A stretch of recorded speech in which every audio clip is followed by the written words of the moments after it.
If you haven't heard, it is official. As of February 2nd, Conservative MPs have voted to oust Aaron O'Toole from the party's leadership position. And with that, there's a lot of questions floating around, such as why, who's next, and so much more. So, to talk about the situation, I'm currently joined by Canada's former Minister of Agriculture, Mr. Jerry Ritz. Thank you very much for being here, Jerry. My pleasure, Tate. Prior to this secretive conservative leadership vote that again took place on February 2nd, you were one of 21 former MPs to sign a statement that expressed a disapproval in Aaron O'Toole's ability at the helm of the party. So, off the top here, could I just get you to speak to the rumblings that you were hearing from some former and maybe current MPs, as well as just a basic reaction to O'Toole getting the boot? Well, let me preface this by saying timing was always a problem. From the election on, there was always this talk that I'd heard rumblings of. As you rightly point out, I still have a lot of contacts throughout the federal government and civil service and so on. Good people that I worked with that are still good people. Having said that, there was a real concern and a growing concern that Mr. O'Toole was under the impression he had to become Trudeau to beat Trudeau. And in the end, he was hoist on his own petard. And a question that a lot of people are asking in regard to this situation is why right now?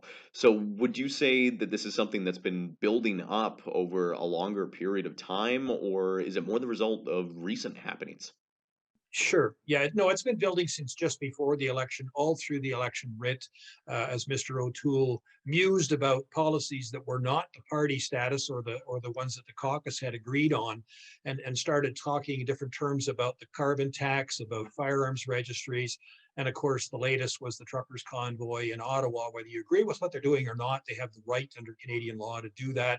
He couldn't seem to make a decision. He was waffling on issues when he should have been succinct and distinct in what he was saying.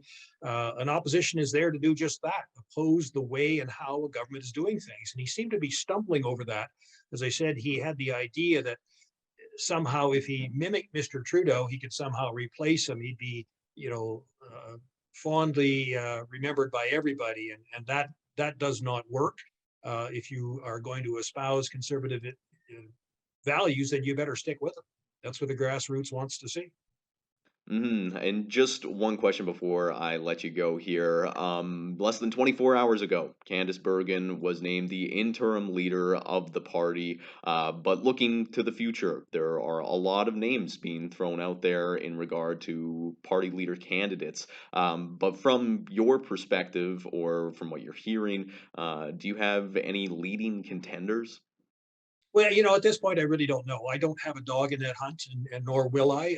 This is a good one to stand pat and make sure that whoever is elected is embracing what the policies as outlined by the caucus and by grassroots Canadians are. Certainly, there's some questions as to the timing. Mr. Trudeau is in hiding. He's on the ropes over and over. He escapes um, constantly simply with an assist from our mainstream media, and that's unfortunate. But a lot more Canadians are seeing that happening with some of the ridiculous reporting on the convoy.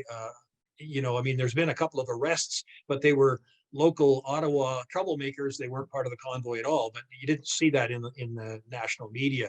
So those are the types of things that an opposition leader can actually make a lot of hay on, and we weren't seeing that. Did I have a vote at the end of the day? No. But was I concerned? Absolutely. I was starting to see what we as a government had put in place, what we had worked so hard on, just being cast aside for expediency. And I've said this morning that an opposition with principles is still far superior to a government without one, even if those principles keep you in opposition for a while.